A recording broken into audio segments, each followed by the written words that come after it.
Chapter 16. It felt strange to be out in the forest alone, but equally, Saria felt like she could breathe for the first time all evening. Once more, the wolf howled, and her feet automatically adjusted her course to head towards it. She didn't know what it was about this creature lurking nearby, but she was drawn to it. Andorn's understanding helped give her some confidence. Whatever this was, he seemed to expect her to want to find out. Did he feel a tug towards it too, or did he just comprehend why she might? She didn't know, but she was continuing on anyway. Again, the wolf howled, the noise different this time, and closer than it had been, as if it now traveled towards her as well. For a moment she considered getting out her bow and notching an arrow, in case it attacked, but she couldn't bring herself to do so. She didn't feel like she was in danger. And then she saw it. A large male wolf, standing on a fallen tree, looking straight at her. Stopping, she looked back. Slowly, she blinked, not holding the wolf's gaze, but looking around and back to it, non-threatening with her body language. After a minute of this, it started to do the same, visibly relaxing, but keeping the distance the same. It eventually motioned down with its head, almost as if it was beckoning her closer. Saria hesitated, but eventually took a step, the wolf sniffing the air as she did. Taking another step, she moved slowly. After a third, she paused again, with less than 50 meters between them. It still didn't move or get down from the log, but it cocked its head to one side, studying her in a more offhand manner.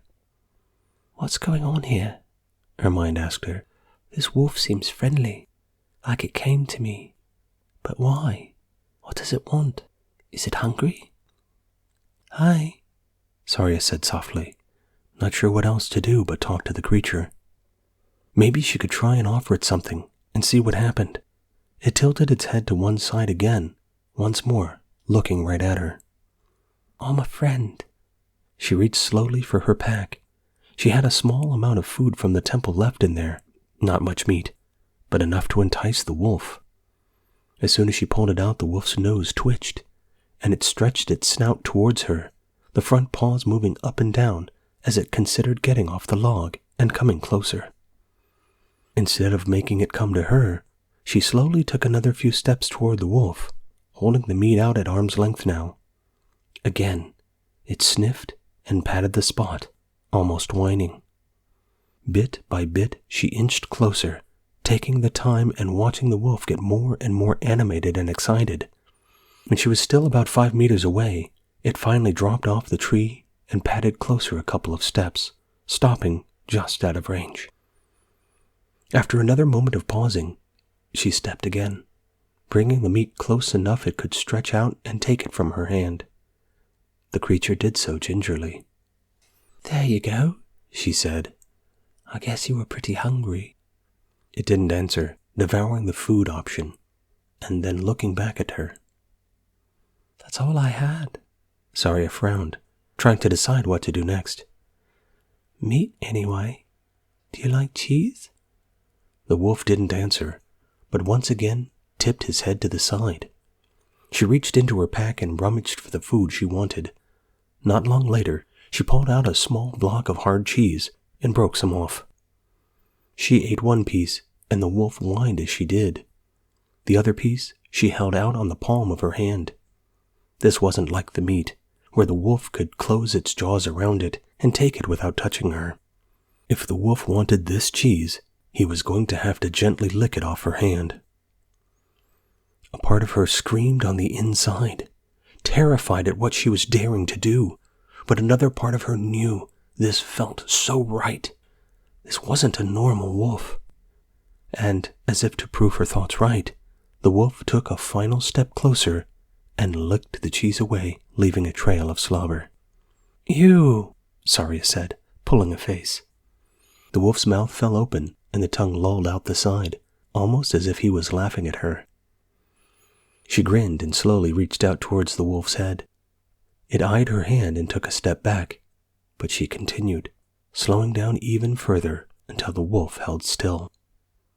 Barely daring to breathe, Saria brought her hand down just enough for her fingers to touch the soft fur and stroke backwards.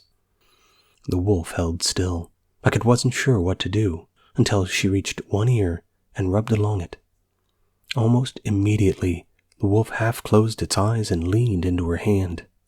Rubbing it a bit more, she let the wolf guide her hand to the spot it wanted scratched most, until she'd given both ears and a lot of the pelt in between a good rub. Coming a little closer so she didn't have to stretch, Saria reached into her pack with the spare hand and broke off more cheese. Then, stroking the wolf and feeding it at the same time, she took another step closer. "I'm Saria," she said. "Pleased to meet you." The wolf ate the third food offering and gave her hand another lick afterwards, almost as if it was trying to say thanks. "Do you have a name?" she asked, knowing it couldn't answer, but curious. It wasn't like wolves to be alone, and it wasn't like wolves to be so docile.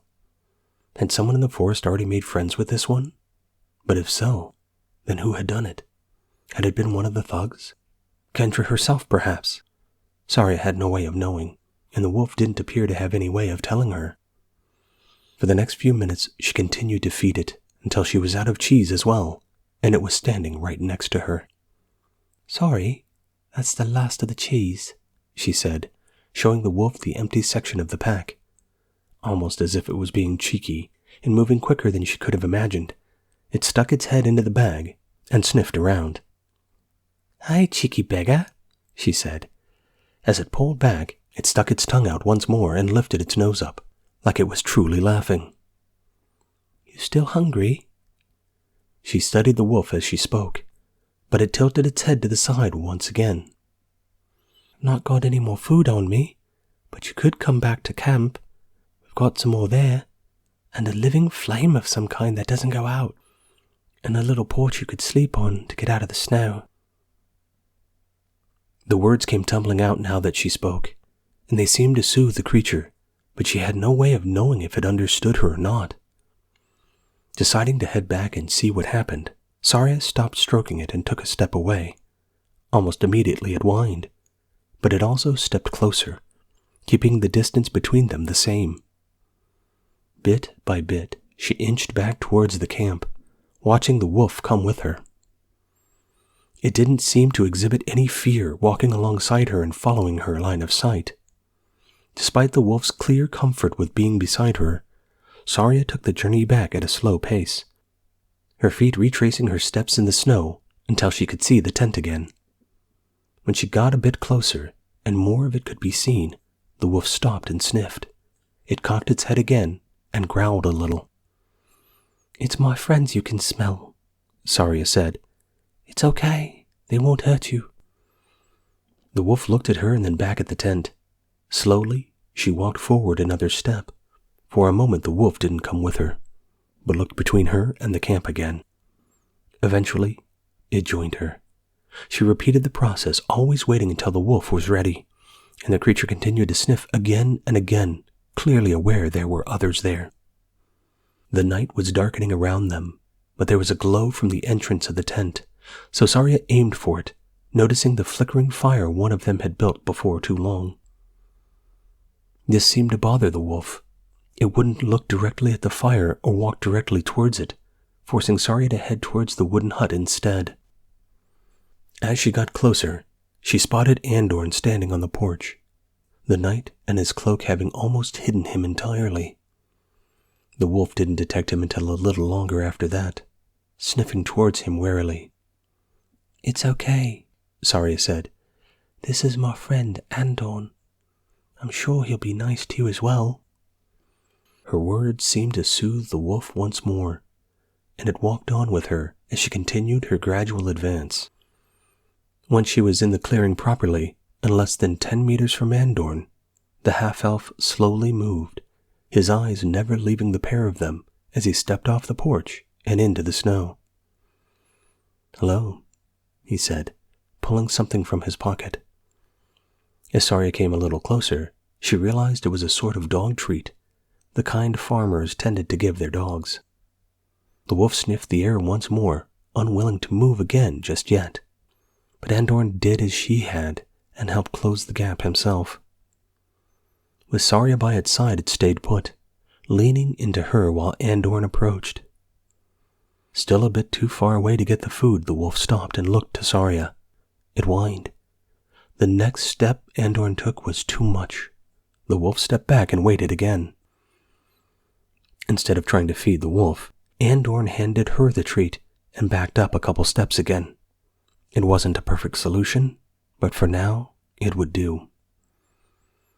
With the new threat farther away and some more food being offered, it grew bolder again, stepping in closer and sniffing around for it.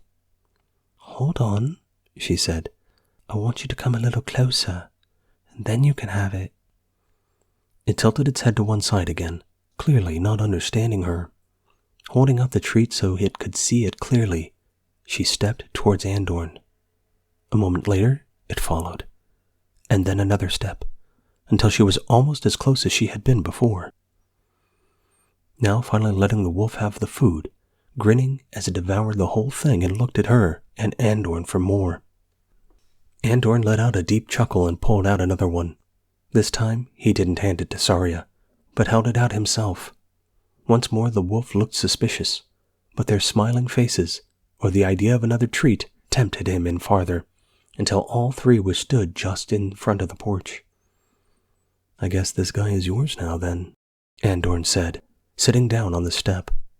The wolf sniffed at him again, before sitting as well and leaning into Saria's leg. She felt a grin spread across her face. Was that what had just happened? Had she just gained her own companion of sorts? She knew it could happen, of course. Saria had heard all the stories, but actually seeing it was another matter. Some said it was Mother Nature's way of reminding humans, elves, and other creatures to take care of the earth they walked upon and the other animals sharing it with them. And others said it was the gods honoring the care of those who treated nature with respect. She had also heard the theory that it was to aid great heroes in the deeds that lay before them. Whatever the truth was, she felt a warmth spread from her heart. If this was to be her companion for whatever reason, she was grateful. "Get some rest, both of you," Andorn said a moment later. "I don't think it will be much longer before one of these guys talks, and then we'll want to get moving. I want this business dealt with." After studying him for a moment, Saria nodded. There was a determined light in Andorn's eyes. It was clear he meant every word. But Saria wasn't sure how the rogue would go about it, and she wasn't sure she wanted to know. Instead, she hurried into the tent, noticing Thorgrim's sleeping form at one end. Tired and suddenly very aware of it, she put together her own makeshift bed with a cloak in her pack. The wolf still followed her, and no sooner was she lying on the floor than the massive furry creature plonked itself down beside her, close enough she could snuggle against the warm fur and be grateful for its added warmth. Almost instantly, sleep stole over her, only momentarily stayed by the thought that it would be ironic to be eaten by the beast beside her now. After all, wolves weren't known for being tame.